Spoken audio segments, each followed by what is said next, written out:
시간에 이어서 오늘 또 상황별 셔터 스피드, 전 시간에는 AV 모드에서 많이 시간을 할애했는데, 오늘은 상황별 셔터 스피드와 시간이 되면 오늘 갈 길이 멀어요. 야경 사진 찍는 법과 접사의 도구와 방법. 접사, 이제 여러분들도 매크로 렌즈를 많이 사용해 가지고 접사를 많이 찍을 거예요. 꽃이라든가 벌레라든가 이런 꽃, 거의 다 꽃을 많이 찍는데, 그 요즘 꽃들, 와일드 이런 꽃들도 많이 피고 하니까 나가가지고 접사를 할 수 있는 그런 기회가 많기 때문에, 집에서도 꽃을 찍을 수 있는 그런 저희가 많아요. 그렇기 때문에 접사 촬영을 어떻게 하는지, 그 다음에 접사 촬영을 하면서 이제 패닝샷이란 무엇인가, 그것을 오늘 빨리빨리 넘어가고 그렇게 알아보겠습니다. 자, 첫 번째로 상황별 셔터 스피드는 무엇이 베스트 셔터 스피드인가, 이제 그걸 가지고 이제 거의 주제가 되는데, 우리가 사진 노출은 F값이 1.4 F값, 그리고 F값이 60분의 1초 셔터 스피드, 그리고 감도가 ISO, 이 세 개로 이루어진다고 이제 얘기를 했죠. 이게 바로 등가 노출이다. F값과 셔터 스피드와 감도. 여러 번 누누이 얘기했는데 자꾸 이거 가지고 헷갈리시면 안 돼요. 예. 그러면 우리가 여기에서 셔터 스피드는 어떻게 표시되느냐, 이렇게 60분의 1초로 해서 이렇게 표시가 되는데, 아니면 125, 아니면 400분의 1 해가지고 S 이렇게 해가지고 우리가 이런 식으로 표시를 해요. 이런 것은 60분의 1초로 사진을 찍는다, 그 얘기예요. 여러분이 판넬에 보면 F값과 이렇게 ISO 200 아니면 400, 800 이렇게 나오는데, 30분의 1초, 15분의 1초 이렇게 나오는 것은 15분의 1초, 60분의 1초로 쳤다가 한번 누를 때 이렇게 찍힌다. 1초보다도 똑딱하는 스피드보다 굉장히 빠른 속도, 그렇게 빠르게 찍는다는 것을 의미를 한다. 네. 기계식 이 표기는 어떤 기계식 카메라는 그냥 60으로만 표기가 돼 있는 건데, 그것도 역시 60분의 1초다. 네. 그렇다고 해가지고 60인치 이런 식으로 표시했을 수도 있어요. 그러니까 60에 점점 해가지고 카메라에서는 무조건 60분의 1초라는 거. 네. 그것을 여러분들이 혼동을 안 하면 돼요. 항상 60이 나왔다, F값이 1.4에 이렇게 60으로 표기가 됐다, 점점이 표기가 됐든 뭐가 됐든 무조건 60분의 1초다, 이렇게 생각하시면 돼요. 자, 여기에서 참고를 하셔야 될 게, 셔터 스피드가 60분의 1초는 조명이 켜지지 않은 상태야, 이게. 만약에 여기에서 조명이 켜진 상태가 되면 저게 달라진다. 조명이 없는 상태에서의 60분의 1초다. 조명을 안 킨 상태와 킨 상태는 엄청난 차이가 있기 때문에 여러분들이 그걸 감안을 해야 된다. 그러니까 여기에서 지금 제가 얘기하는 것은 조명을 안 킨 상태, 그냥 노멀 상태에서 60분의 1초라는 거지, 이렇게 조명을 켜가지고 스튜디오나 이런 데에서 60분의 1초를 얘기하는 건 아니다는 거. 자, 전 시간에도 이제 핸드블러와 모션블러에 대해서 얘기했는데, 여러분이 그걸 잘 판단을 해야 돼요. 핸드블러가 뭐고 모션블러가 무엇인가. 사진이 흔들리는 거, 보통 우리가 사진을 찍으면 흔들린 사진이 나오는데, 거기에서 흔들린 사진이 모션블러냐 핸드블러냐 그 차이예요. 자, 여기에서 보면은 이런 식으로 이제 사진들이 흔들려요. 셔터 스피드가 30분의 1초 이렇게 찍어봤더니 다 틀려요. 이 흔들리는 게. 자, 일단은 셔터 스피드를 느리게 하면 사진이 어떻게 돼요? 밝아지죠. 사진이 밝아져요. 셔터 스피드를 빠르게 하면 사진이 어두워지면서 사진의 노출에 영향을 줘요. 노출에. 네. 문제는 여기서 이렇게 흔들린 사진이 이렇게 나오는데 우리가 이렇게 흔들린 사진을 갖다가 블러라고 불러요. 블러.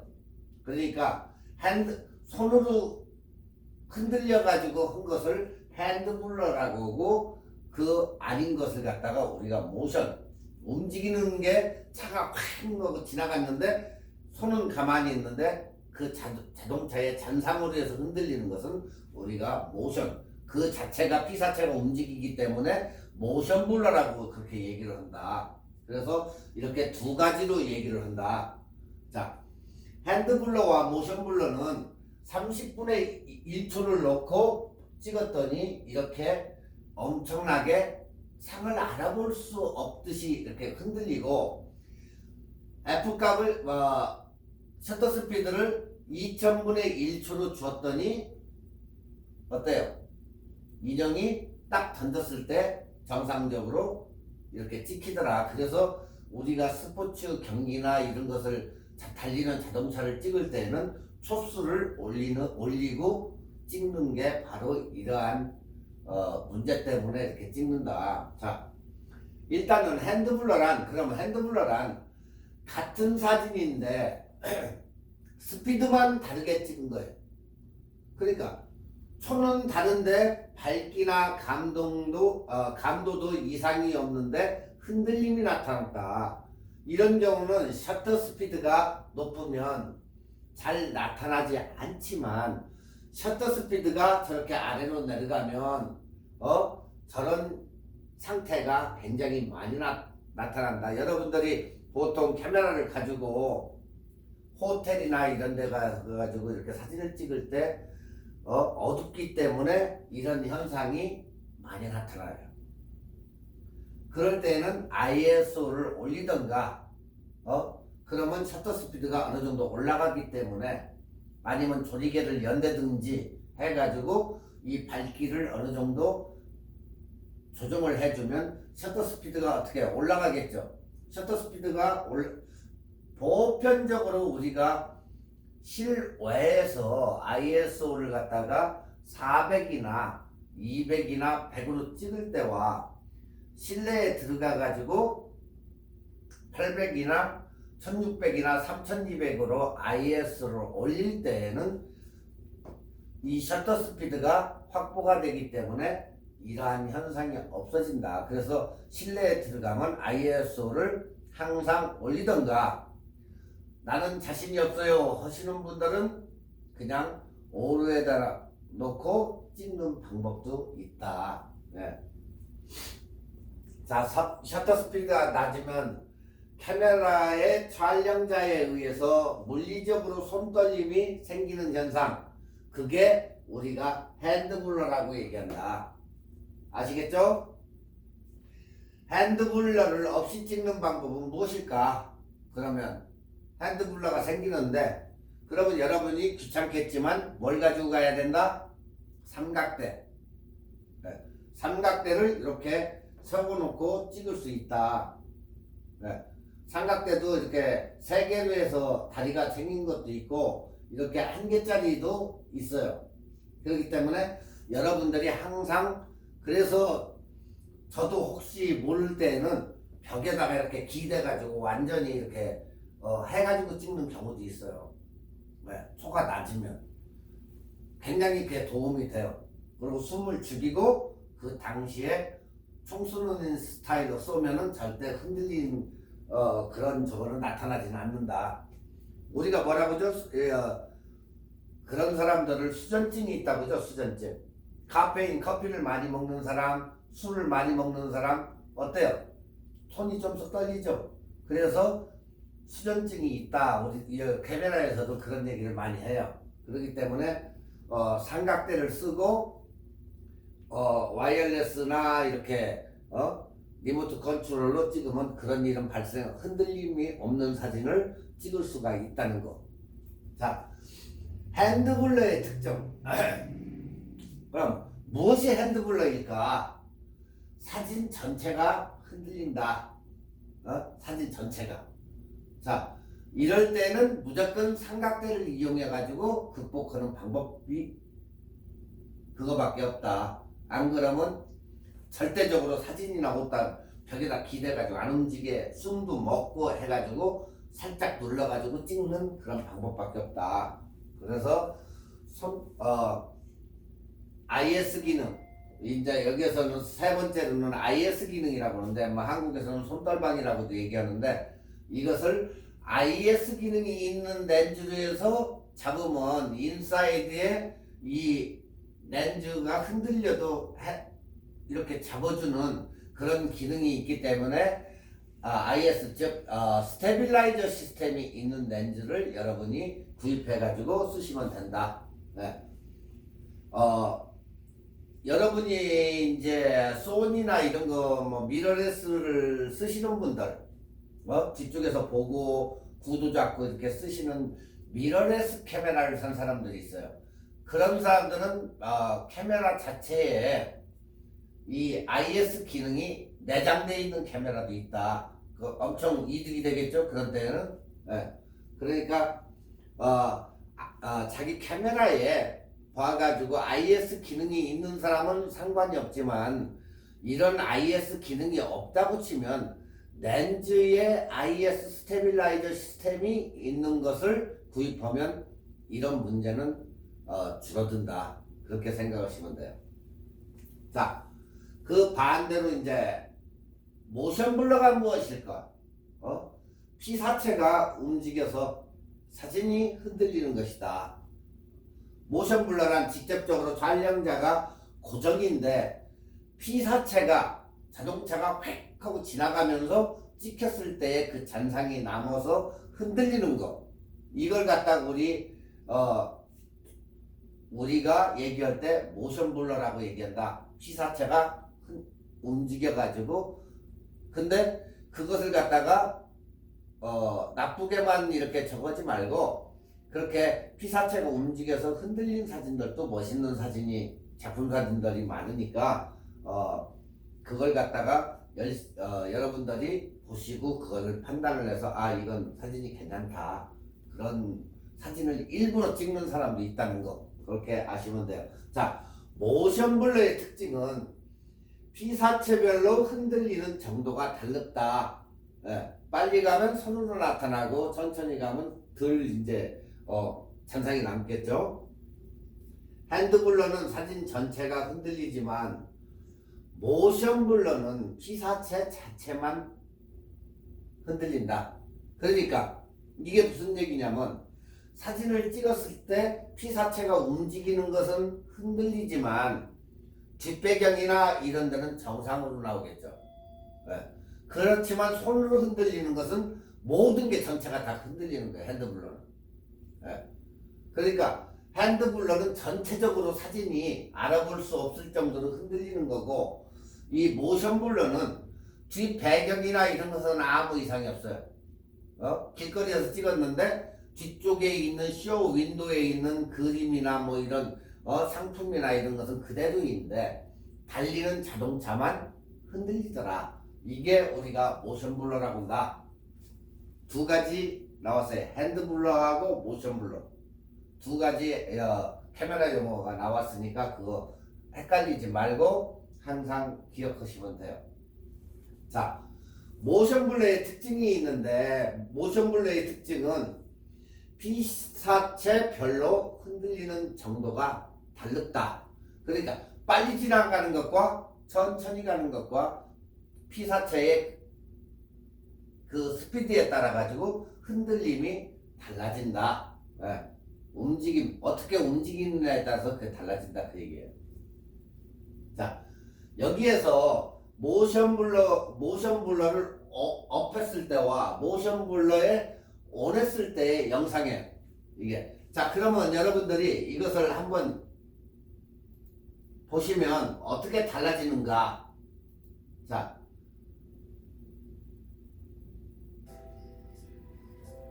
지금 이쪽은 모션 블러를 오프 해놓은 거예요. 근데 이것은 모션 블러를 온 시켜놓은 거예요. 자, 물 줄기를 보면 어때요? 여기는 우윳빛으로 변하면서 이게 되지만 여기는 물방울이 그대로 보여요.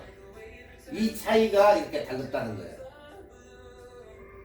그러면 여러분들 개인이 사진 찍을 때 어느 게 좋은 건지 보편적으로는 이쪽을 모션 블러가 되는 것을 선호할 거예요. 그러니까 모션 블러가 됐다 해가지고 사진이 나쁜 건 절대 아니라는 거예요. 네. 훨씬 보기가 부드럽잖아요. 샤프니스하고 모든 건데 이건 물방울이 그대로 남기 때문에 조금 그런 문제가 있다. 네. 훨씬 보기가 모션 블러가 된 게 훨씬 낫죠.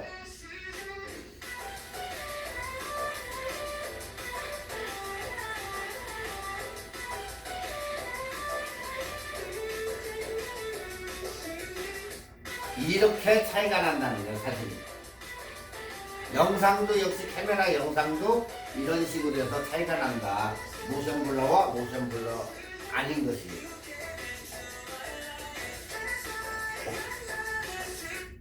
이제 아시겠죠? 지금 정지 상태에서 이렇게 보면 물방울이 점점 해가지고 그대로 보여요.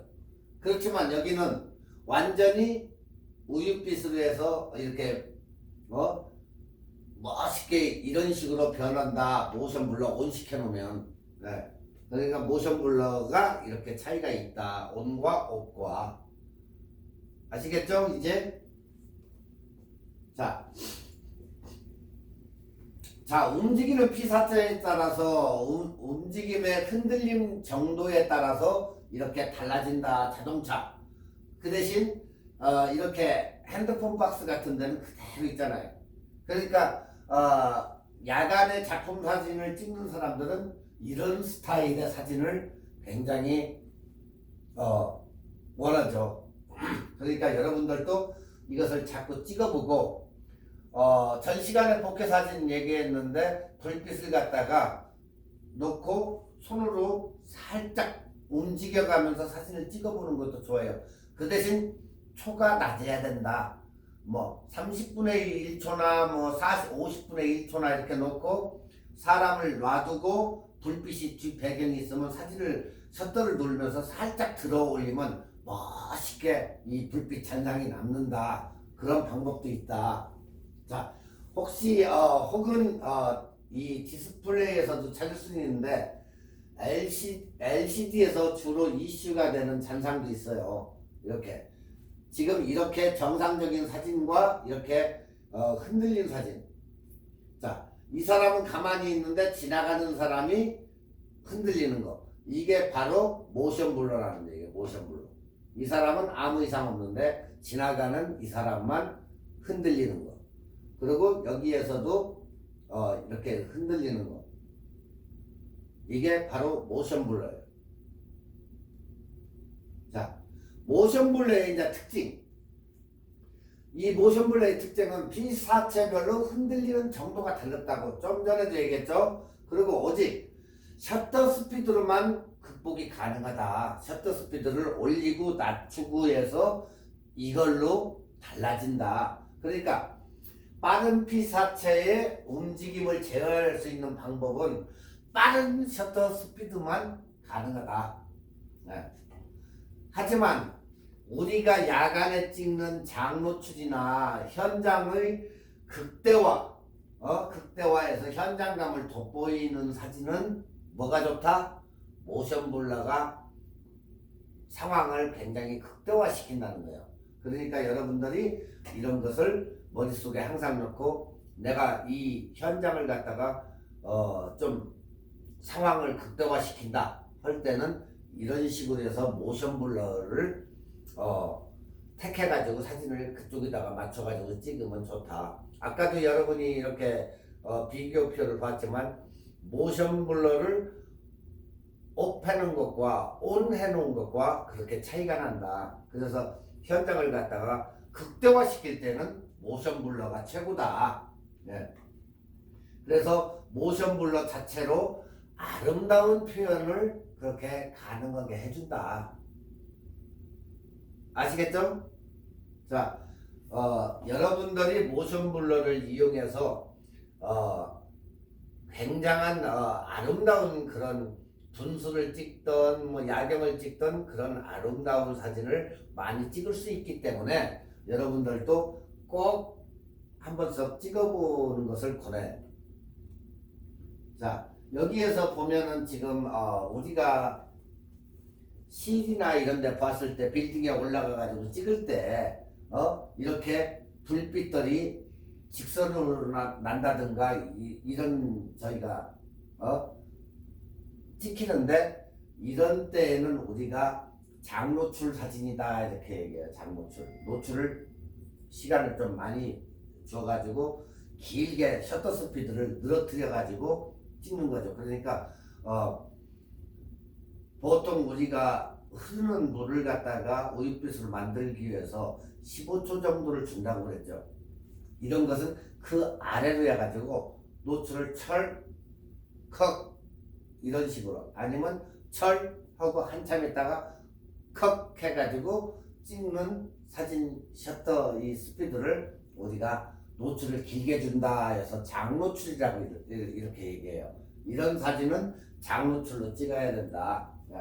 그리고 해변가나 이런 바위 있는 데 가가지고 이렇게 멋있게 물을 갖다가 찍을 때 15초 정도나 10초나 이렇게 주고 찍어야 되는데 뭐가 필요죠? 특히 필히 삼각대가 필요하다. 그리고 이 리모트 컨트롤이 필요하다. 그렇지 않으면은 타이머, 셀프 타이머 가지고 조정을 해가지고 셀프 타이머로 자동으로 딱 찍히게 해야만이 흔들림이 없는 이러한 사진이 나오기 때문에 되고, 전 시간에도 얘기했지만 여러분들이 찍을 때 셔터 스피드가 늦어지는 거, 그것을 머릿속에 계산을 하라는 거예요. 왜? 막 찍다가 셔터 스피드가 떨어진다. 그러면 차칵차칵 이런 식으로 가다가 자꾸 손 사운드가 늦어져요. 절컥 이런 식으로. 그러면 빠른 셔터 스피드의 이 사운드는 굉장히 셔터 스피드가 굉장히 확보가 돼가지고 많이 올라가 있다는 얘기고, 반대로 이 사운드가 철컥 내려가면 어때요? 셔터 스피드가 아래로 초가 60분의 1초나 이 아래로 내려갔다는 얘기예요. 그러니까 이 사운드도 귀로 해가지고 그걸 확인할 수가 있다. 네. 자, 여기서 셔터 찰칵 정도는 10초, 20초, 30초 이상으로 30분, 1시간으로도 촬영하는 사람이 있어요. 장노출로. 우리가 쓰는 디지털은 아주 긴 시간의 장노출은 불가능하고 기계식 필름 카메라만 가능하다. 그걸 알고 계셔야 돼요. 아주 엄청나게 긴 장노출의 사진, 작품 사진 이런 것을 가지고 찍을 때는 긴 장노출은 기계식에만 가능하고 어느 정도는 되지만은 이 디지털 카메라에서는 이게 불가능하다 그 얘기예요. 네. 항상 이런 것을 하려면 극복을 하려면 이건 극복하는 방법이 없어요. 이 흔들림 사진은 극복하는 방법은 없고, 꼭 여러분이 극복을 하겠다 하는 사람들은 뭐가 필요하다? 삼각대를 항상 옆에다 들고 다녀야 된다. 네. 아시겠죠? 자, 이 셔터 스피드에도 황금률이 있어. 황금률이. 초점거리 초분의 1초인데 이것은 단렌즈의 경우에 단렌즈, 우리가 쓰는 뭐 줌렌즈 이런 데서는 그 얘기가 아니고, 자, 초점거리 분의 1초는 이게 무슨 소린가 하는 사람도 있는데, 예를 들어 가지고 35mm 카메라를 우리가 했을 때는 35분의 1이 되고 50mm짜리를 내가 렌즈 가지고 찍는다 했을 때는 50분의 1초가 된다는 얘기예요. 예. 그게 황금비령. 자, 여러분이 만약에 35mm 렌즈의 경우 어떻게 하느냐고 꼭 물어요. 자, 35mm는 30분의 1초나 40분의 1초에 거기에 근사치를 두라는 얘기다. 이게 근거가 없다? 예전에 사진학개론, 여러분들 사진학개론의 그 교재에 보면은 이 교재는 각 어느 대학교에서 뭐 여러 대학교에서도 교재로도 써요. 근데 여기서 보듯이 렌즈의 초점거리보다 약간 높게 셔터 스피드를 세팅하는 걸 볼 수가 있어요. 자, 24mm짜리 28mm, 24에 28은 30분의 1초로 세팅을 해요. 그러면 35mm에서 50mm는 60분의 1초, 85에서 100mm는 125분의 1초석 이렇게 약간씩 135에서 200mm 망원 렌즈는 250분의 1초, 300mm는 500분의 1초 이런 식으로 해서 렌즈보다 약간 높게 세팅을 셔터 스피드를 그렇게 세팅을 하더라 그 얘기예요. 네. 아시겠죠? 여기에서 황금 비율이 맞긴 하지만 600mm 같은 대형 줌 렌즈는 이게 안 된다. 흔들리기 때문에 아시겠죠? 그러니까 이 대형 우리가 줌 렌즈를 사용할 때는 약간만 흔들려도 엄청나게 흔들리기 때문에 요거 가지고는 1000분의 1초나 뭐 이런 거 가지고는 부족하더라 그 얘기예요. 그러니까 여러분들이 안전하게 찍기 위해서는 초점거리 곱하기 2가 등장을 해요. 이제 이거 다음으로 안전하게 찍기 위해서는 초점거리 곱하기 2가 등장을 하는데 왜 이게 등장하냐? 절대 흔들릴 수가 없다는 거죠. 곱하기 2를 하면. 자, 50mm 곱하기 2 하면 얼마가 되죠? 100이 되죠. 그러면 100분의 1초를 놓으면 절대 흔들리지 않는다. 80mm, 28이 16, 160분의 1초 놓으면 절대 80mm여서는 85mm, 80mm여서는 절대 160분의 1초면 흔들리지 않는다 그 얘기예요. 그래서 이게 우리가 얘기하는 곱하기 2를 놓고 찍으면 여러분들이 절대 실패할 확률이 없다. 셔터 스피드는.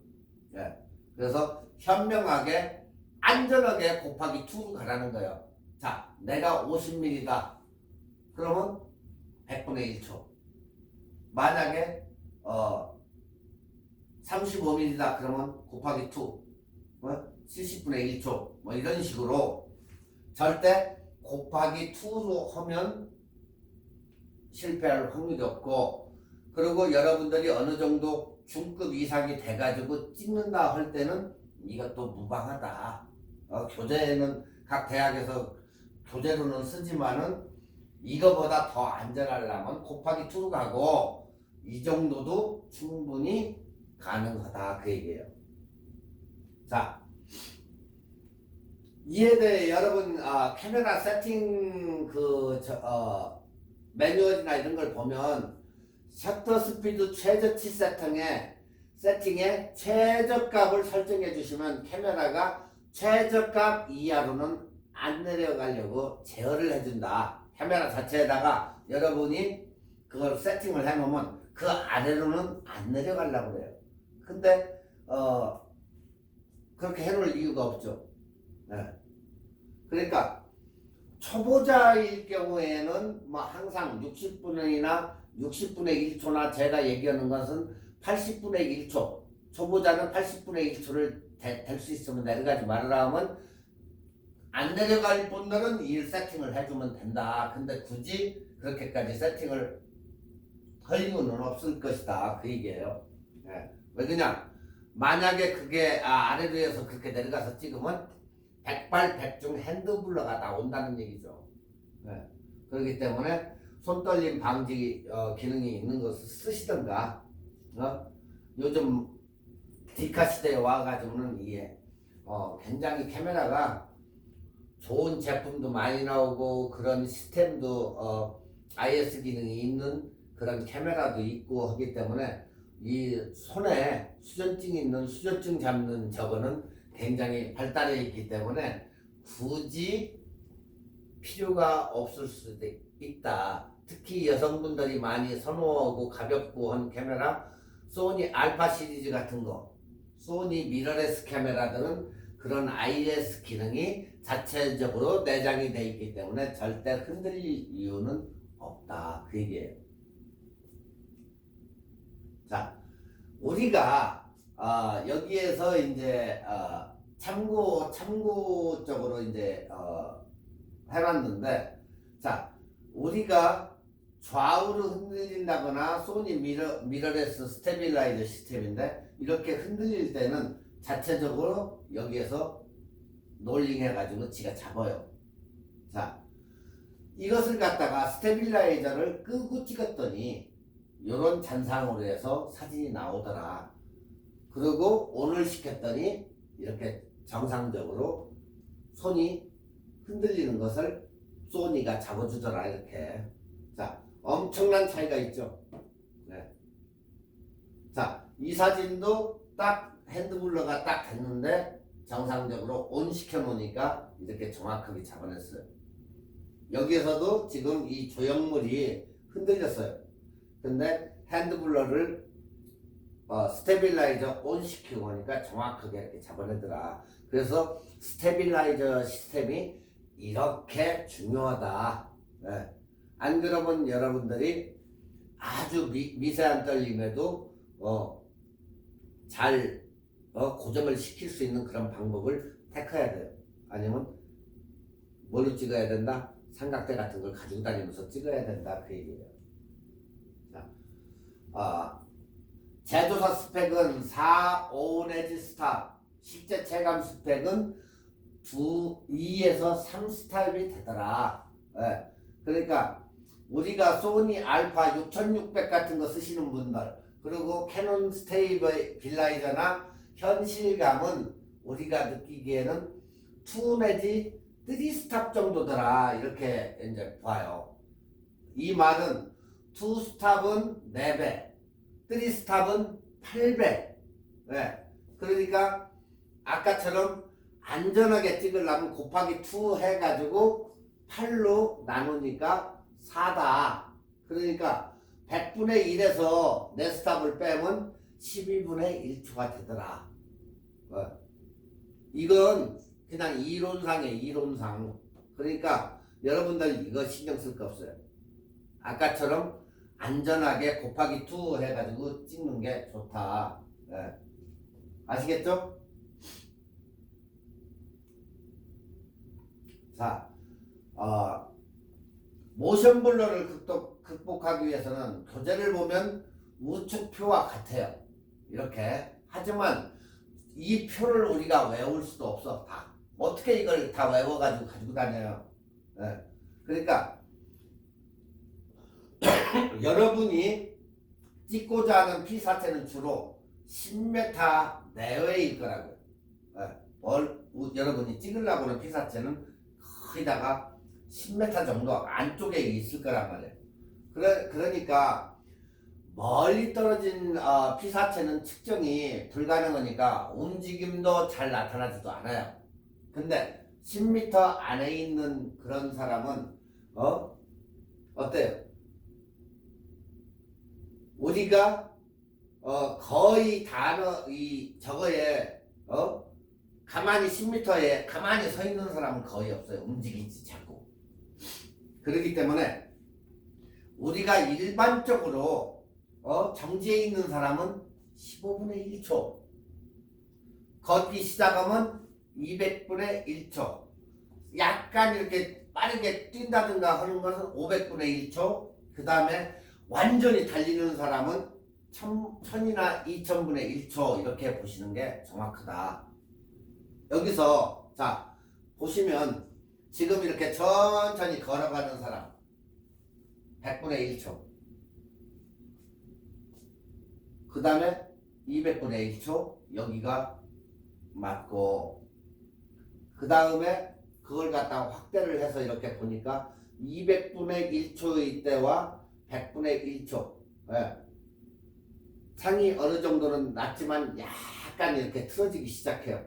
자, 적당히 뛴다 500분의 1초, 그 다음에 아주 빠르게 뛸 때는 1000분의 1초나 2000분의 1초.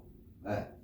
자, 24mm 손이 떨리고, 그리고 핸드블러 15분의 1초, 모션블러 500분의 1초 이런 정도인데, 이것을 4로 나누면 6분의 1초로 촬영하면 백발백중 떨린다. 자, 이걸 갖다가 15분의 1초로 찍는다. 그러면 핸드블러는 극복이 된다 그 얘기예요. 자, 하지만 여기에서도 모션블러에 움직이는 물체는 이보다 500분의 1초 찍어야 된다. 모션블러를 잡으려면. 네, 그 사람이 움직이는 그게 있기 때문에 여러분들이 조금 이 부분에서는 약간 혼동이 올 거예요. 그렇기 때문에 일단은 셔터 스피드를 올려서 찍는 게 좋다. 뭐 곱하기 2를 하든지 해가지고 제일 안전한 게 아까 곱하기 2라고 그랬죠. 항상 여러분의 렌즈에 곱하기 2 해가지고 찍으면 굉장히 안전하게 찍으니까 여러분이 어느 정도 초보기를 지나가지고 어느 정도 찍으면 이게 이제 앞으로는 이해가 가요. 아, 이런 문제가 있었구나 하는 게.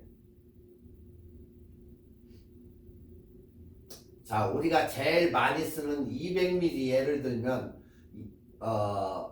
여기에서는 손이 떨리는 사람과 가만히 서 있는 사람, 그걸 보니까 핸드블러는 60분의 1초면 되고 모션블러는 15분의 1초면 충분히 잡는데, 그걸 갖다가 계산을 해보니까 결론은 60분의 1초가 정확히 맞더라 그 얘기예요 지금. 그러니까 이것은 여기서 아무리 설명해 줘도 여러분 촬영자의 각자의 그 가지고 있는 것마다 다르고, 또 손이 떨리는데 손이 떨리는 그것마다도 다르고, 모든 개개인이 다르고 피사체와 거리마다 다르기 때문에 이게 거의 맞다 이렇게는 못 봐요. 그죠? 그렇기 때문에 여러분들이 안전하게 좀 어느 정도의 초수를 올려가지고 찍는 게 제일 좋다. 네. 그렇기 때문에 여러분들이 내 개인이 가지고 있는 그것을 보려면 자꾸 사진을 어느 정도 찍어서 나한테는 뭐 80분의 1초가 맞다 이렇게 해가지고 찍어보는 방법밖에 없어요. 왜냐면 지금 이것을 갖다가 여기서 요 정도로 해서 핸드블러나 모션블러를 없애려고 이렇게 얘기를 해줘도 여러분 개개인이 다 틀리기 때문에 어느 분은 손을 약간 조금 떠는 분이 있고 어떤 분은 심하게 떠는 사람도 있어요.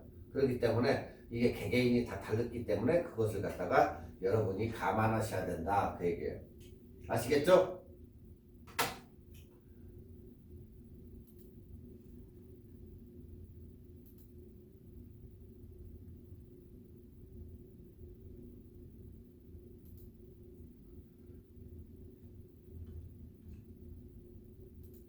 자,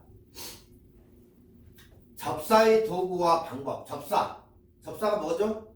말 그대로 가까이 찍는다. 가까이 찍는 사진. 예. 그 도구와 이제 방법, 그리고 패닝 기법. 패닝 기법 보니까 패닝 기법이 뭘까 이렇게 꼭 묻는 사람도 있으니까 오늘 이렇게 보시고 여러분들이 참고하시면 돼요. 자, 접사의 도구의 방법은 우리가 일단은 렌즈 매크로나 마이크로 렌즈가 필요겠죠. 자, 여기서 마이크로와 매크로의 그 차이점, 현미경하고 돋보기, 볼록 렌즈 이제 그걸 가지고 이제 얘기하는데 마이크로나 매크로나 차이가 없어요. 자, 여기에서 마이크로는 축소, 매크로는 뭐예요? 확대. 네. 그러니까 마이크로는 미세한 부분을 촬영한다는 얘기고, 마이크로는 미세한 피사체를 확대해서 촬영한다는 의미가 있다. 그 얘기예요. 네. 이 어원이 그러니까 어원이 약간 달라요, 이게. 네. 그리고 이제 그 다음에 배율, 렌즈의 배율은 접사 사진에서 필름에 나타나는 피사체의 크기를 결정하는 단위인데, 그거에 우리가 뭐라고 하죠? 배율이라고 그래. 배율 단위는 자 1.8 곱하기 0.125 1대1 곱하기 1 8대1 곱하기 8 이런 식으로. 자, 우리가 접사 사진은 1.8 0.125 하면 이 아래로 가면 일반 사진이고 위로 올라가면 현미경 사진이다. 그래서 매크로와 마이크로가 이렇게 다르다. 접사 사진, 일반 사진, 그 다음에 현미경 사진 엄청나게 확대해가지고 현미경 사진이 된다. 여러분이 지금 왼쪽 하단에 보시는 이 렌즈는 저기 매크로 이게 렌즈예요. 이걸로 해서 여러분들이 이렇게 보시는 바와 같이 접사 사진을 찍는 건데 1.8배 했을 때는 이런 식 4분의 1, 2분의 1, 1x 이런 식으로 해가지고 얼마나 크게 확대를 하느냐. 그런데 보통 일반적으로 우리가 이 매크로 렌즈는 100mm짜리 한국에서는 100마라고 하죠. 100마 100mm다 해서 100마라고 하는데 100mm짜리가 최고의 렌즈다 우리가 이렇게 칭해요. 그래서 매크로 렌즈는 거의 100mm가 최고다. 지금 여기 사진에도 100mm짜리로 되어 있는데 매크로 100mm 캐논 이런 렌즈가 제일 많이 팔리고 제일 선호하는 게 100mm다. 그래서 100마라는 애칭을 가지고 얘가 무지 잘 팔리는 렌즈로 통용이 된다. 자, 접사의 도구와 종류. 1번 크로즈업 렌즈. 예, 일종의 우리가 얘기하는 돋보기 크로즈업 렌즈. 그러니까 일반의 크로즈업 렌즈는 세 장을 한 조로 구성돼요. 세 장이 한 조로 해가지고 1 곱하기 2 곱하기 3x 해가지고 혹은 4x까지 표시가 된다. 1, 2, 3의 렌즈 중 1과 3을 더해서 4가 된다. 그죠? 1하고 3하고 하면 4가 되죠. 예. 그리고 4가 되고 1, 2, 3 2하고 3하고 더해가지고 5가 된다. 그리고 세 장 모두 합치면 6x가 된다. 네. 이 렌즈들의 카메라의 렌즈 앞에 필터를 빼고 그 자리에 돌려서 붙이는 돋보기형 그런 렌즈도 있고 초점거리보다 더 가까이 다가갈 수 있으므로 작은 물체는 크게 확대된다. 이것도 단렌즈이기 때문에 내가 앞으로 가야 된다. 멀리 떨어지든지 그런 장단점이 있다. 네. 그러니까 이 렌즈의 장점은 작은 것을 찍기 위해 이용은 되지만 도구 중 가장 값이 싸나 약점은 심도가 얕고 가장자리가 흐려진다. 네. 그러니까 가운데는 짱나게 찍히지만 가에는 흐릿해진다. 그렇다고 이거 가지고 100mm짜리 가지고 사진을 못 찍느냐? 그건 아니다. 잘 나온다 사진도. 예. 그러니까 최소의 거리 중심으로 일정한 한도만 맞음으로 초점 맞출 때 약간의 조심해야 될 필요가 있다. 아시겠죠? 그 다음에 우리가 익스텐션 링이라고 해가지고 중간 링이 있는데, 그러니까 카메라 몸체와 렌즈를 분리하고 몸체의 중간에 렌즈를 끼운 후 다시 그 위에다가 렌즈를 끼우는 그 중간 링이 있다. 이 링은 세 개로 되어 있는 단순형이 있고, 그 다음에 줌링이라 해서 조절장치가 있는 링을 돌려가지고 배율을 변화시키는 장치가 있고, 그 다음에 링을 사용하는 장점은 20mm, 30mm 모든 렌즈에 사용할 수 있어. 밝기에는 뭐 그렇게 크게 변하지는 않아요. 단지 중간에다 껴가지고 이렇게 돌려가면서 쓸 수 있다는 거. 그 다음에 마이크로 렌즈. 저 렌즈가 렌즈 자체가 접사를 촬영할 수 있는 수치를 보정하고 근접 촬영을 위해 가지고 고안된 렌즈다, 마이크로 렌즈는. 그래서 편리하지만 아까 같이 그 캐논 100mm 같은 거 문제는 굉장히 고가라는 점, 돈이 비싸다는 거. 네. 그러니까 복사를 자주 하는 경우는 이 렌즈의 편리함과 아주 높은 화질을 우리가 찍을 수 있다. 네. 100mm 마이크로 렌즈가 거의 주로 활용되지만 뭐 50mm나 200mm나 70에 180mm나 뭐 이렇게 마이크로 렌즈가 구비되어 있는데, 최근에 나온 캐논 R 시리즈에 찍을 수 있는 35mm 카메라가 있어요. 35mm 이 매크로가 되는 게 있어요. 35mm에서 스위치를 움직이면 매크로 렌즈로 바로 저걸 변하는 그런 렌즈도 있다. 네.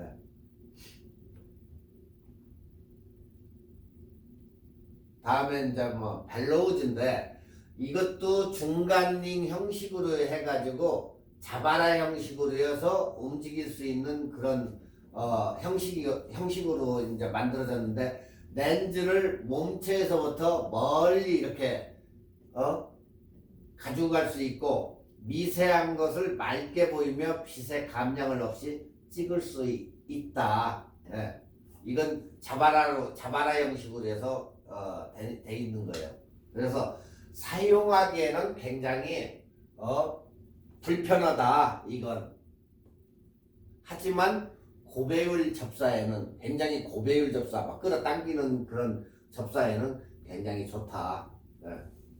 그리고 이제 기타 접사의 도구는 여러분들도 다 잘 알지만 뭐가 필요하다? 삼각대가 필요하다. 거기에 릴리즈가 필요하다. 예. 그리고 어때요? 요즘 이베이나 뭐 이런 데다 물건을 찍어가지고 옷이나 이런 걸 찍어가지고 올릴 때는 뭐가 필요하다? 조명기구가 필요하다. 그것도 찍으려면 LED, 특히 LED 같은 거, LED하고 일반 할로겐 텅스텐 이런 거하고 조명이 달라진다. 텅스텐 같은 경우는 찍으면 붉은 빛이 엄청나기 때문에 술 먹은 사람처럼 나온다. 빨개진다. 그렇지만 요즘은 LED 시대이기 때문에 LED로 찍으면 너무 좋다. 굉장히. 그래서 조명기구가 접사 전용 마이크로 조명도 있기 때문에 그 얼굴 같은 거나 뭐 이런 거 찍을 때, 꽃을 찍을 때 둥근 링 스타일로 돼가지고 LED 라이트이 있어요. 렌즈 그쪽에 붙여가지고 렌즈를 통해 이렇게 찍게 돼 있는 둥근 링이 있어요. 그러니까 이런 식으로 렌즈 부분에다 붙여가지고 플래시를 이용해가지고 하는 것도 있고, 요즘은 LED로 해서 아예 나와가지고 온오프 시키면서 찍고, 예전 방식, 이 TTL 방식 스트로브, 그러니까 플래시에다 부착해가지고 TTL 방식으로 해서 이렇게 찍는 사진이 있다. 네. 그러니까 접사 전용 이런 것을 구입해 가지고 찍어야 된다, 사진을. 자, 여기에서 이제 또 가지고 있어야 될 게 분무기예요. 그러니까 스프레이통. 꽃 같은 데다 이렇게 칙칙 뿌리려면 물방울을 맺히게 해서 찍어야 되기 때문에 더욱더 프레시하게 생생한 그런 저거를 얻기 위해서는 스프레이가 또 필요하고, 그 다음에 반사판이 없으신 분들은 뭘로 한다? 알루미늄 호일로 판에다가 해가지고 그늘진 부분을 환하게 하기 위해 가지고 알루미늄 호일 같은 것을 이렇게 하던가, 아니면 그렇게 비싼 게 아니기 때문에 반사판을 사가지고 쓰시면 되고, 그 이외에 배경 처리를 하기 위해서 뭐 실외가 됐건 실내가 됐건 뭐 바람막이도 할 겸 해가지고 뭐 우산이나 종이나 뭐 등등 이런 것을 사용 도구를 사용하면 인위적인 느낌 나게 그런 식으로 이렇게 할 수가 있다. 네. 뭐 이제 그러고 나가지고는 여러분들이 주제에다가 빛을 이용해서 배경을 어떻게 잡을 것인가 해가지고 여러분들이 찍어야 돼. 꼭 찍어가지고 한번 사진을 가져와 보시기 바래요. 초점은 뭐 여러분들이 뭐 이제 거의 아시니까 간단히 얘기하면 자동 초점 장치가 있는 렌즈면은 그냥 안전하게 찍을 수 있는 거예요. 자동 렌즈, 자동 초점. 그리고 수동으로 맞출 경우 미세한 손떨림이 있기 때문에 초점이 흔들리면 틀려버리는 경우가 있으니까 숨을 쉬지 말고 긴장한 상태로 찍어라. 네. 그러니까 미리 여러분들이 숨을 먹고 손을 댈 수 있으면 안 떨리게 해서 잠시 잠깐 그렇게 찍는 게 좋다. 그리고 꽃을 갖다가 잎사귀나 이런 것을 약간적으로는 잘라 먹어도 그렇게 무방하다. 너무 꼭 넣으려고만 하지 말고 이렇게 확대되게 예쁘게 이렇게 찍으면 여러분들이 좋을 것이다. 자, 여기서는 이제 패닝 기법이 나오는데, 패닝 기법이라는 것은 지금 저 보면은 피사체가 스탑도 되고 뒤쪽에 건물이 흔들리는 방법도 있고, 아니면 여기에서 이제 우리가 카메라를 들고 지나가는 차, 쉽게 패닝 기법이라는 게 뭐냐, 차가 진행 방향으로 내 카메라도 같이 따라가면서 그 셔터 스피드를 누르는 게 우리가 패닝 기법이라고 얘기한다. 같이 가는 거죠, 같이. 네, 같이 가면서 찍는 거예요. 자, 지금 패닝 기법으로 찍은 사진이에요, 이게. 네. 항상 카메라를 안 움직이고 그냥 찍었더니 차가 어때요? 피사체가 흔들렸죠? 모션 블러가 돼버렸죠? 자, 그렇지만 내가 차가 가는 진행 방향으로 똑같이 놓고 셔터를 눌렀을 때는 이렇게 스탑된 사진이 나오면서 뒷 배경이 흔들리는 사진이 되더라. 똑같이. 아시겠죠, 이거? 자, 이것을 찍으면 어때? 차 광고 같은 거 여러분들 많이 보셨을 거예요. 차 광고 같은 데 보면 차가 달릴 때 차는 깨끗이 나왔지만 뒤에 생동감 있는 사진이 나오죠. 뒷 배경은 아웃포커싱이 약간 되면서 굉장히 스피드감 있게 달리는 타야 같은 데는 달리는 게 나타나요. 그런 방법으로 찍는 거예요, 이게. 네.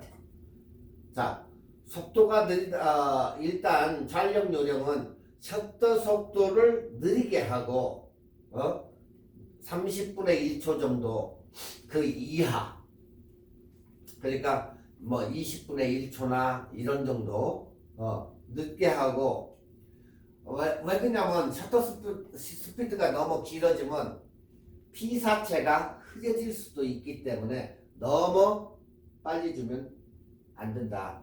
예. 그러니까 길어지면 안 된다는 거예요. 속도가.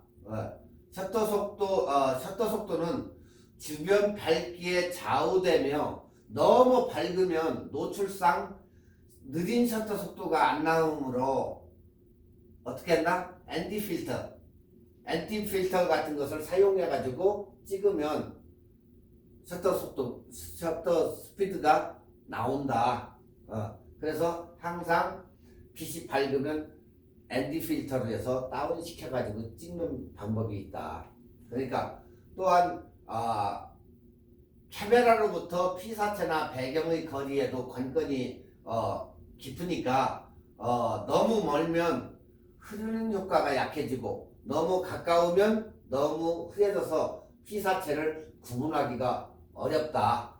그래서 옆으로 스치며 지나가는 방향이라도 속도감을 강하게 어떻게 한다? 표현이 된다. 네. 그래서 피사체를 따라가면서 찍는다. 그러니까 파인더의 한 곳을 피사체에다 고정시켜 가지고 뭐 앞이면 앞, 중간이면 중간 이런 식으로 고정시켜 가지고 쫙 그걸 따라가면서 어느 위치에 한번 고정시킨다는 건 사실은 어려워요. 그렇지만 쉬운 방법으로 함께 달리는 차량을 이용하거나 차량 내부에 외부로 해서 배경을 찍을 수 있도록 그렇게 해가지고 잘 찍는 방법이 있다. 네. 배경을 흘려 찍는 몇 가지 방법이 있는데 이제 배경을 싹 이렇게 흘려 찍는 방법. 상체를 돌려가지고 카메라를 쫓아가면서 찍는다. 자, 이렇게 해서 섰지만 여기서부터 시작해가지고 이렇게 해서 흘려가지고 쭉 가면서 찰칵 찍으면 돼요. 셔터 스피드는 높으니까 이런 식으로 가서 찰칵 찍으라는 거죠. 그러면 배경이 싹 흔들리겠죠. 옆에서 같이 이동하면서 찍는 방법. 두 차량으로 달리면서 한 차량을 찍는 방법. 자, 이게 뭔 얘기냐? 그러니까 같이 달리면서 찍는 거, 같이 가면서. 그리고 영화 촬영할 때도 똑같이 이동하면서 찍죠. 그 얘기야. 그러니까 차량으로 가고 한쪽에서도 차량으로 따라가면서 찍는 거예요. 그러면 배경이 어떻겠어요? 굉장히 여기는 초점이 맞았으니까 딱 됐겠지만 뒤쪽은 배경이 어때? 스피드감 있게 생동감이 있는 그런 상태로 변한다. 네. 함께 타고 가면서 찍는 방법, 즉 컨테이너 같은 넓은 트인 차량 위에서 삼각대를 이용해서 찍는 방법이 있다. 네. 이제 아시겠죠? 이거 다? 지금 시간이 굉장히 많이 지나가는 것 같은데 일단 여러분들한테 나중에 다음 시간에 패딩샷은 한 번 더 설명을 하고 접사 촬영도 내가 다음 시간에 한 번 더 설명을 할게요. 자, 지금 야경 사진을 찍는 방법을 갖다가 해달라고 해서 지금 야경 사진 찍는 방법을 이 뒤쪽에다가 얘기를 해주려고 지금 바로바로 이제 한 건데, 자, 우리가 사진을 찍다 보면 무슨 결과를 초래하냐면 사진이 늘지도 않고 그게 그거 같기도 하고 자기는 그걸 못 느껴요. 또 느꼈다고 해도 사진이 실질이나 찾고, 그럴 때에 사람들이 찍기 쉬운 야경 사진으로 가는 거예요. 여러분들이 야경 사진을 이렇게 웹사이트나 아니면 누가 찍은 걸 보면 이러한 식으로 해서 굉장히 멋있게 잘 찍어요. 깨끗하게. 네. 야, 이 사람 사진 뭐지 잘 찍는가 보다. 그게 아니고 초보자도 이렇게 찍을 수 있는 게 야경 사진이다. 그러니까 어느 시점이 돼가지고 사진이 늘지도 않고 아무 무의미하고 그럴 때 야경 사진을 한번 찍어봐라. 그러면 엄청난 결과를 초래할 거라는 거예요. 이 야경 사진 찍는 방법이 있어요. 야경은 무조건 뭐가 필수다? 삼각대, 닐리즈 이런 게 필수다 이건. 자, 이 야간 촬영의 공식은 여러분들한테 이제 그게 한번 해봐요. 오늘 집에 산에를 올라가든 어디 높은 데 올라가가지고 하는데, 자, 야간 촬영의 공식은 ISO를 낮춰라. 무조건 ISO를 높이려고 하지 말아라. 네. ISO를 낮추고 F값을 올려주고 노출 시간을 길게, 그리고 타이머 2초. 이게 공식이에요. 지금 여러분들한테 얘기해 준 거야. 야간 촬영의 공식. ISO를 낮추고 F값을 올리고 노출 시간을 길게, 빛이 많이 들어야 되니까, 그리고 2초 타이머 체크. 이런 식으로. 자, ISO를 낮추면 어때요? 노이즈가 안 끼죠? 올라가면 올라갈수록 노이즈가 낀다고 그랬잖아. 자, 아래로 최대한도로 낮추면 100이나 50에서는 ISO가 거의 없다. 최대로 낮춰라. 그리고 F값은 올려라. 어디로? 자꾸 위로 올라가면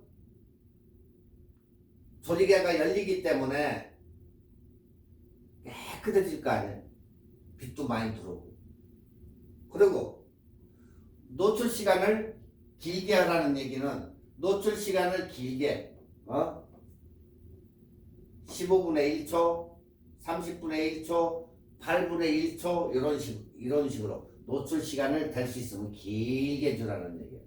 그리고 여러분들 그 카메라에 메뉴에 들어가셔가지고 타이머에 셀프라는 데가 있어요. 그 메뉴에 보면 셀프라는 데 가가지고 옵 이렇게 돼 있어요. 셀프 타이머. 그것을 온으로 올려가지고 거기에 보면 어느 카메라는 10초, 어느 카메라는 15초, 어느 카메라는 2초 있는데, 거기에서 2초로 타이머를, 셀프 타이머를 딱 해줘가지고 셔터를 딱 눌러요. 그러면 2초 있다가 찰칵 하니까 2초만 주라는 얘기. 아시겠죠? 항상 야경 촬영을 갈 때에는 닐리즈하고 삼각대는 필히, 이거 없으면 절대 못 찍는다. 아무리 신이라기도 못 찍는다 이거. 자, 여러분들이 보시는 바와 같이 사진이 초보자가 찍어도 이런 수준은 다 찍어낸다. 똑같아요. 여러분이 찍으나 전문가가 찍으나 이런 사진은 여러분도 찍을 수 있다는 거예요. 저대로만 하면. 자, 이게 바로 야경 이제 찍으면 나도 사진 잘 찍는구나 하고 여러분이 여러분을 감탄을 해요. 네. 이 야경 촬영의 공식이 항상 머릿속에다 외워가지고 그대로 한두 번만 해보면 나중에는 자동으로 돼요. 그냥 네. 찍어봐요. 오늘 저녁에 깜깜할 때 어디 가가지고. 자, 그러면 우리가 야경 사진을 잘 찍는 방법은, 가을이나 어느 도시를 이렇게 갔는데 불빛이 휘황찬란하고 굉장히 마음에 들어. 어디 가서 와인도 한 잔 먹고 싶고. 자, 그러면 그 한 폭의 그림을 일단 남겨야 되니까 이것을, 이 야경을 어떻게 한 프레임으로 여기다가 다 삽입을 시켜가지고 담지. 제가 항상 얘기하죠. 찍기 전에 한번 빨리 생각을 한번 해보라고. 어떻게 담을 것인가. 그 다음에 야경 사진은 거기다가 장노출이기 때문에 노출을 장시간 준다 그 얘기예요. 그래. 자, 장노출이 뭐냐? 셔터가 열리는 노출 시간을 길게 해서 찍은 사진이에요. 셔터가 열리는 사진. 그러니까 결국에 초를 많이 준다 그 얘기죠. 셔터가 빛을 들어가고 컷. 그죠? 근데 그 그 시간에 카메라를 들어 올려가지고 보고 별 저거를 해도 컥 소리가 안 나요. 놓으면 그때 컥 소리 날 수도 있어. 그러니까 이 타이머 셔터 스피드를 굉장히 길게 놓고 찍는다 그 얘기예요. 그걸 우리가 장노출이라고 한다. 자, 보통 사진은 셔터에 의해서 60분의 1초나 80분의 1초 등의 속도로 찍어요 우리가. 그렇지만 장노출 피사체 카메라를 다리에 고정시켜 가지고 셔터를 아주 오래 열어놓고 노출을 길게 해서 빛을 굉장히 많이 받아서 깨끗한 사진을 얻는 것을 얘기하는 거예요. 아시겠죠? 네. 장노출의 장점은 첫째, 노이즈가 없고 사진이 깨끗하다. 그래서 여러분들이 장노출 사진을 밤에 찍으면 누구나 다 찍을 수 있는데 전문가 프로 뺨치듯이 찍는 이유가 바로 여기 있어요. 장노출로 찍으면 어떻다? 노이즈가 절대 없고 화질이 깨끗하다. 밤에지만 이런 식으로 잘 찍을 수 있다. 아시겠죠? 여기에서 이제 한 가지 렌즈의 특성이 여기에서 나타나요. 자, 여러분들이 그게 무슨 소리입니까? 하는데 빛이 갈라진 현상이 나타나요. 그러니까 가로등이나 빛이 있는 데는 이게 갈라지는데 이것은 왜 갈라지느냐? 여러분의 렌즈 안에 렌즈에 조리개가 있는데 날수에 의해 가지고 자 여기에 지금 몇 개예요? 하나, 둘, 넷, 6개. 여러분이 조리개가 날수가 6개짜리면 이렇게 6개로 갈라진다. 그 얘기예요. 자, 지금 이게 6개이기 때문에 이것은 조리개 날수가 빛갈라짐이 6개로 나오는 거예요.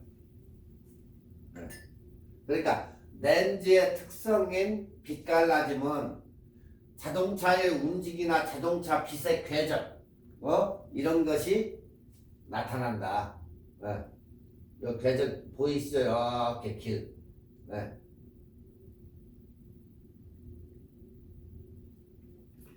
자, 장노출은 노이즈 없는 선명한 사진과 빛의 갈라짐과 빛의 궤적을 이렇게 표현을 한다. 이게 장노출의 장점이다. 네. 자, 초보 카메라 유저들이 제일 잘 찍는 사진이 바로 야경 사진이다. 그래서 왜? 공식만 쉽게 머릿속에다 외우면 처음 카메라를 금방 산 사람도 이 공식만 대입하면 그냥 자동으로 야경 사진은 기가 막히게 찍는다. 네. 어떤 사람 사가지고 야경 사진을 먼저 찍는 사람이 있어요. 네. 보여주기 위해서. 이거 봐봐. 내가 찍은 건. 야, 어떻게 이렇게 기가 막히게 찍냐, 야경 사진을. 바로 간단해요. 공식은 이대로 이렇게 나와 있으니까. 아까 뭐라 했죠? IS 감도는 무조건 낮게. 조리개 F값은 높게. 노출 시간은 길게. 장노출. 그리고 타이머는 2초. 아시겠죠? 자, 여기서도 이해가 안 간다. 그러면 더 쉽게 설명을 해야 되겠죠? 자, 여기에서 조리개 우선 모드, 카메라를 A 모드, 아니면 캐논 같은 경우는 AV 모드 설정. 됐죠? 자, 소니와 나이콘은 A, 캐논은 AV, 거기다 설정을 해요. 조리개 우선 모드. 자, 지금부터 너는 조리개를 우선으로 한다. 그 얘기예요. 조리개 우선 모드. 자, 두 번째. 카메라 다리에다 고정을 딱 해놓고 긴 노출 시간에 카메라를 안 흔들리게 그래야 사진도 흔들리지 않겠죠. 블러가 안 생긴다고. 그렇기 때문에 사진을 튼튼하게 풀밭 같은 데다 흔들리게 해놓으면 안 되고, 넘어지면 카메라가 다치니까 안 넘어질 수 있는 데다가 딱 고정을 하고. 자, 카메라를 고정을 안 하고 찍으면 어떻게 돼요? 블러가 일어나겠죠? 흔들리는 사진이 돼버리니까 절대적으로 카메라 다리가 안 흔들리게 잘 해놓고, 10초 정도의 긴 노출이 필요할 시 카메라가 흔들리면 상이 흐트러져서 상에 그 잔상들이 맺힌다. 예, 고정을 잘해야 된다. 그래서 꼭 삼각대가 필요한 이유가 여기에 있는 거예요. 자, 두 번째, 카메라를 삼각대에다 고정을 한 다음에, 근데 이 얘기를 하니까 어느 분은 에이씨 그거 뭐 비싸게 주고 사, 그냥 저 15불짜리 아니면 99전 스토어에 가서 파는 뭐 5불짜리. 절대 안 돼요. 그건. 그래도 최소한 70불 이상짜리 튼튼한 거. 요즘은 가본으로 된 것도 있고 뭐 가벼운 것도 있지만 튼튼한 거, 그래야 훗날에도 쓰고 대물림할 수도 있어요. 카메라 다리는. 그렇기 때문에 싸구려를 쓰면 절대 안 된다. 네. 이건 조금 투자를 하셔야 돼요.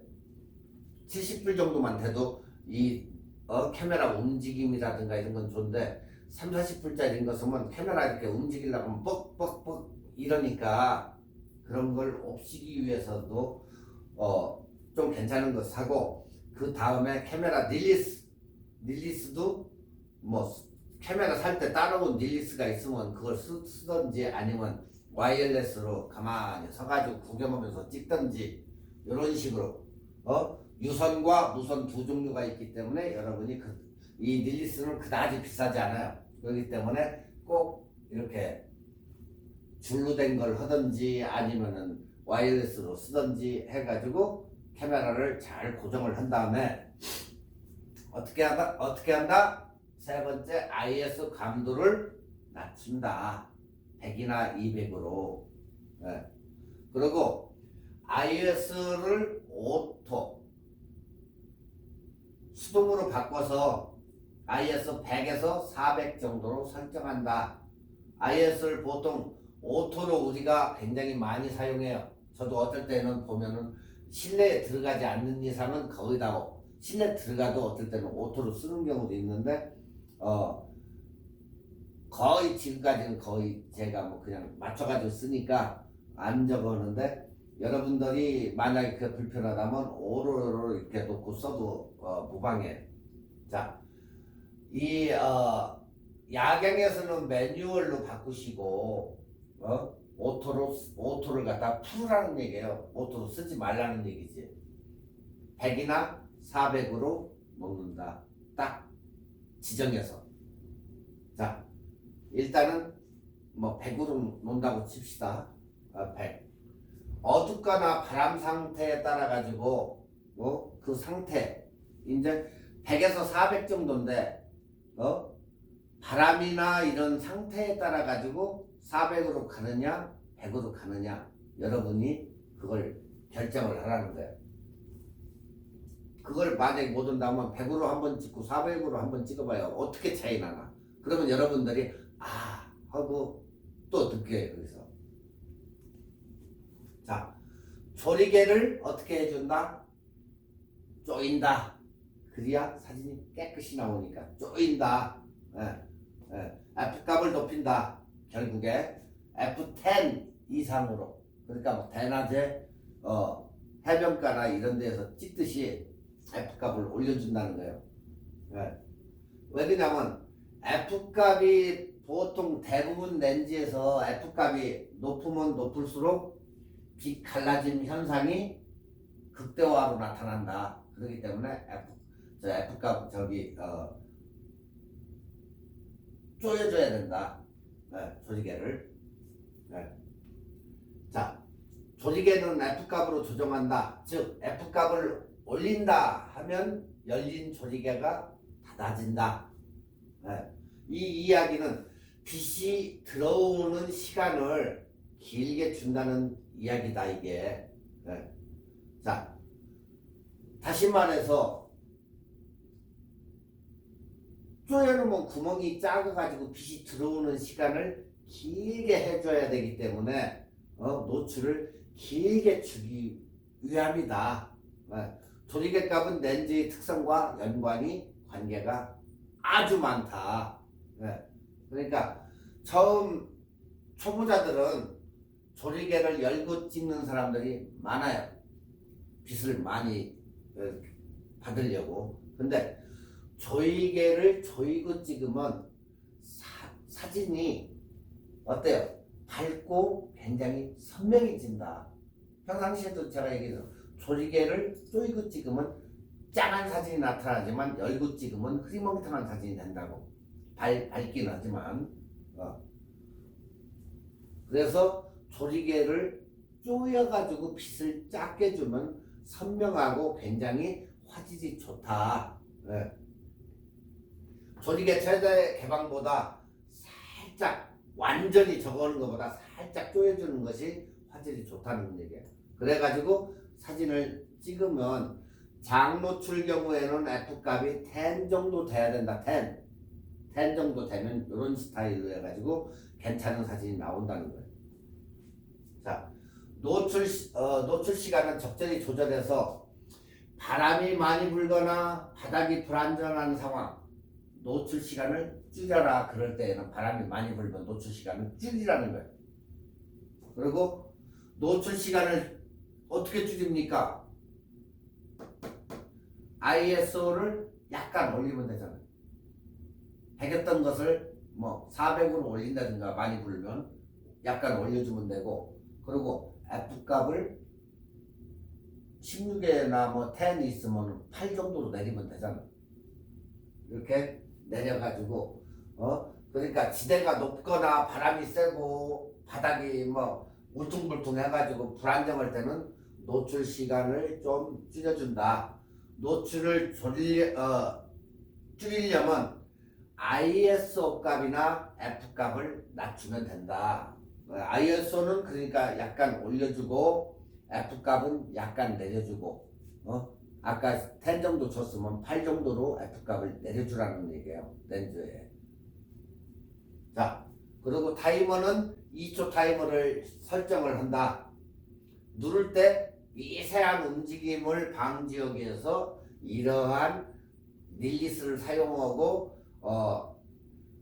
타이머는 2초 타이머를 딱 준다. 왜? 손떨림을 방지하기 위해서, 흔들림 방지를 하기 위해서. 그러니까 작업 도중 카메라에 셨다가 수작업 때는 먹통이 돼서 늦게 다치기 때문에 그러고 가만히 있어 얘가. 그리고 좀 있으면 한참 있으면 컥 하니까 꼭 카메라가 먹통 되는 것처럼 그런 현상이 와요. 그렇기 때문에 항상 릴리스 이런 거 릴리스를 가지고 눌러가지고 사용해라. 그리고 카메라를 RAW 사진으로 찍어서 후 보정할 때 눈으로 여러분이 직접적으로 그 경치를 눈으로 감상을 했던 것을 머리에 떠올려가면서 후 보정을 하면 그 느낌 기억으로 해서 후 보정을 하면 멋있는 사진이 나온다는 거예요.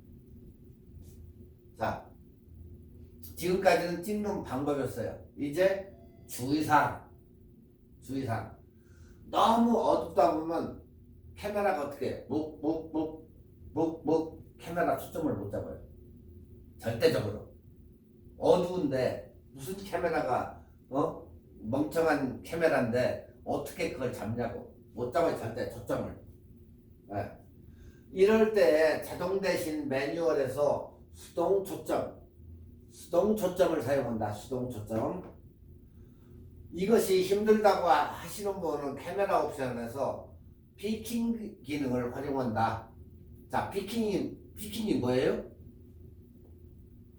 초점이 맞은 부분에 흰색을 칠이 묻혀지는 기능이다.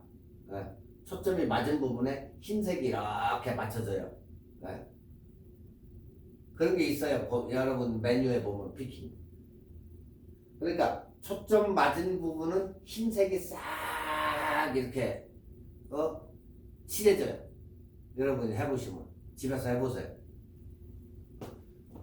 이것을 갖다가 피킹 기능을 활용하면 된다. 그리고 또한 야경 촬영은 무한대로 놓고 찍는 게 보통 일상적인데 어떤 렌즈는 무한대가 초점이 나간 것처럼 보이는 경우도 있어요. 이때 렌즈를 약간 빼주고 찍어라. 그러니까 무한대로 놓고 찍는데 렌즈를 그렇게 되면 이상하게 되는 그런 렌즈도 있어요. 그때는 약간 돌려가지고 어느 정도 약간 당겨가지고 너무 무한대로 놓지 말라는 얘기예요. 그럴 때는 약간 빼줘라. 또한 야경 사진은 렌즈나 카메라에 IS 기능이 있죠. 여러분들 아까 손떨림 방지 여기서는 꺼준다. IS 기능 매뉴얼로 찍는다. 매뉴얼로. 왜 그러냐면 IS 기능이 또 뭡니까 하시는 분들은 바보죠. 이제 매번 얘기하는데 손떨림 방지 기능이다 그거에. 또한 플래시 사용을 특수한 경우 외에는 안 한다. IS 기능은.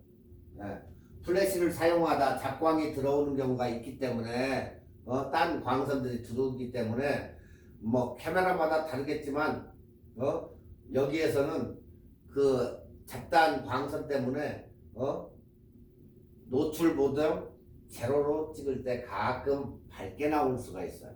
여기서 자